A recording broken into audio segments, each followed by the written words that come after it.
Assalamualaikum warahmatullahi wabarakatuh. Waalaikumsalam warahmatullahi wabarakatuh. Kami dari kelompok 2 di sini akan menjelaskan tentang mind mapping tentang pembibitan ternak.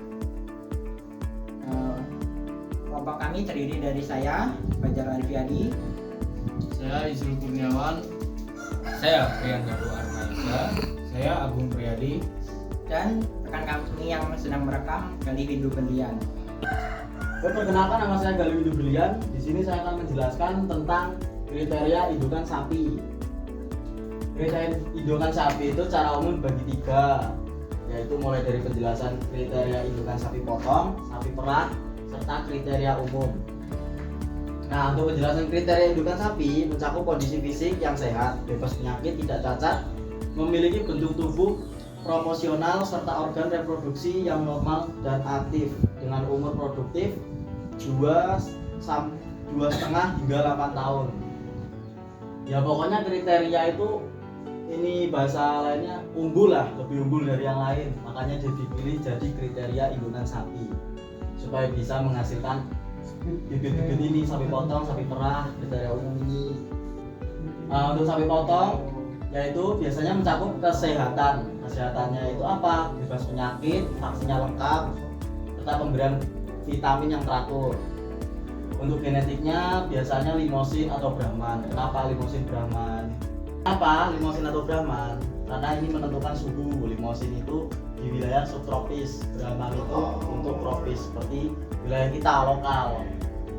Nah, untuk genetik selanjutnya itu pertumbuhannya cepat, seperti ini tadi jenis 2 ini. Selanjutnya ada fisiknya mencakup tubuhnya kompak serta kakinya kokoh. Ini yang paling penting, kaki kokoh.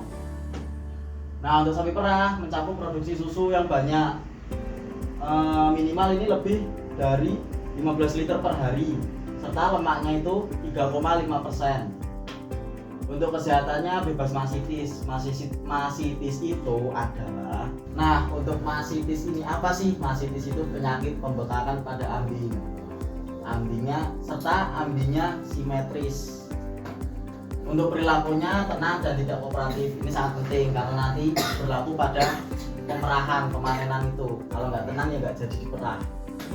Untuk kriteria umum mencakup adaptasi umum, efisiensi pakan, serta dokumentasi silsilah. Nah, sekian penjelasan dari saya, penjelasan secara umum tentang kriteria indukan sapi. Nah, untuk penjelasan spesifiknya mengenai sapi potong akan dijelaskan oleh saudara Isrul Kurniawan. Silakan masuk. Saya akan menjelaskan poin tentang sapi potong. Berikut adalah penjelasan secara rinci mengenai kriteria indukan sapi potong ditinjau dari aspek kesehatan fisik dan genetik yang sangat penting dalam pembibitan dan peningkatan kualitas ternak sapi potong.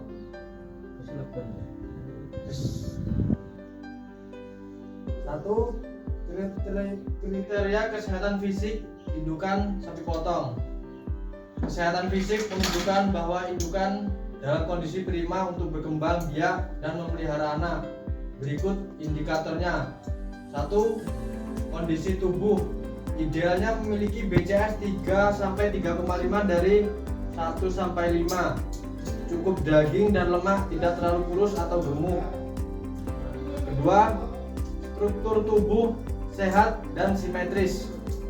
Kaki lurus dan kokoh, tidak pincang. Pinggul dan punggung rata, tidak cacat. Ukuran tubuh proporsional, dada lebar, menandakan sistem pernapasan dan peredaran darah yang baik. Ketiga, alat reproduksi normal. Ambing berkembang biak, tidak bengkak atau infeksi. Vulva dan vagina bersih, tidak menunjukkan gejala infeksi atau kelainan. Keempat, bebas penyakit, tidak menunjukkan gejala penyakit seperti demam, batuk, laluran hidung abnormal, dan lesu. Kelima, umur reproduksi produktif.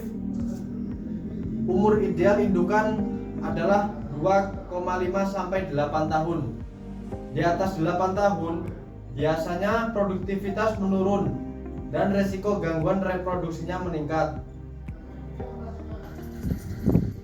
Yang kedua, tentang genetik. indukan sapi potong. Faktor genetik juga sangat menentukan performa anaknya, baik dari segi pertumbuhan, karkas maupun daya adaptasi.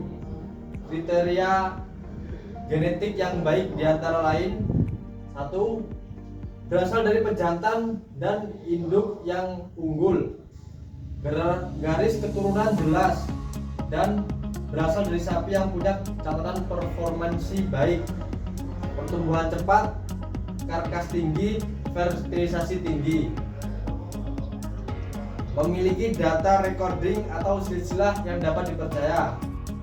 Kedua, tidak memiliki cacat genetik, contohnya tidak menunjukkan gejala inbreeding depression atau penurunan kualitas akibat perkawinan sedara,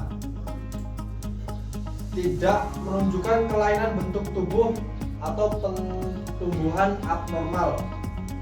Ketiga, fertility rate tinggi, sudah pernah beranak minimal 1 kali paritas pertama dengan interval beranak 14 bulan. Kedua, riwayat birahi dan bunting normal. Keempat, sesuai dengan tujuan breeding. Misalnya, jika untuk produksi daging, pilih indukan dari bangsa sapi potong seperti Simmental, Limousin, Brahman, dan PO yang memang unggul dalam pertumbuhan dan karkas. Bila dikembangkan lokal, crossbreeding dengan bangsa unggul juga menjadi strategi. Contoh indikator lapangan. Kriteria standar ideal: BCS 3-3,5, umur 2,5 tahun sampai 8 tahun. Riwayat reproduksi: beranak 1 kali tanpa dystopia. Berat badan sesuai jenis, misal PO kurang lebih 250 kilo. Baik, materi selanjutnya tentang sapi perah akan disampaikan oleh Mas Agung Priyadi. Silakan masuk, Mas. Sebelumnya saya akan melanjutkan dari sapi perah. Sapi perah adalah jenis sapi yang dipelihara khusus untuk penghasilan. Susu yang kemudian dapat diproses menjadi berbagai produk susu seperti susu, yogurt, keju, dan mayonnaise. Berbeda dengan sapi daging yang dipelihara untuk daging, sapi perah lebih difokuskan pada susunya untuk produksi produk-produk untuk diperjualkan. Baik, sapi perah dapat memproduksi susu satu harinya bisa sampai 1 liter per hari, dan kadar lemak yang dihasilkan lebih dari 3,5%. Dan sapi perah dari mastistis. Apa itu mastistis? Peradangan pada jaringan penunjang susu ambing yang disebabkan oleh infeksi bakteri atau faktor lain seperti cedera atau pembengkakan pada ambing. Dan ambing harus simetris. Dan perilaku sapi perah harus tenang dan kooperatif agar memudahkan dalam pemerahan susu sapi, dan memudahkan dalam pemerahan untuk si peternak agar tidak ada cedera atau masalah-masalah yang tidak diinginkan. Karena itu perilaku harus tenang dan kooperatif.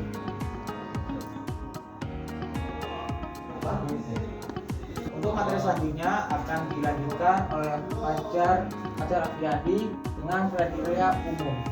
Oke, selanjutnya saya akan menjelaskan tentang kriteria umum pemilihan indukan sapi. Nah, menurut kriteria umum, pemilihan indukan dalam jurnal ilmiah mencakup kesehatan, genetik, kondisi fisik, serta riwayat reproduksi atau dokumentasi silsilahnya.